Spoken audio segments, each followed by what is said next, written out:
కూడా కొనుక్కున్నాను, రెండు కొన్నాను అనమాట. కానీ ఇది వరకు అయితే చాలా టేస్ట్గా ఉండేది, ఇప్పుడు అయితే కొంచెం చూసారా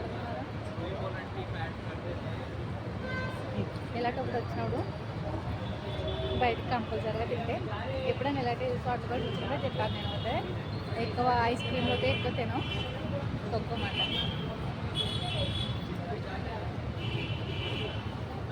ఓకేనండి, మీరు కూడా డీ మార్కెట్కి వచ్చినప్పుడు తినండి కంపల్సరీగా, చాలా టేస్ట్గా ఉంటారు.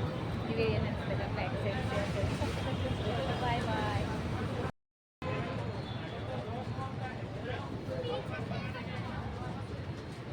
మేమైతే డీ మార్కెట్కి వచ్చామన్నమాట. సరే, ఐస్ క్రీము బాగుంటుంది, ఐస్ క్రీమ్ కూడా. సరే, పాప్కార్న్ సీటు పాప్కార్న్ 10 రూపీస్ ఒకటి, 15 రూపాయలు ఒకటి.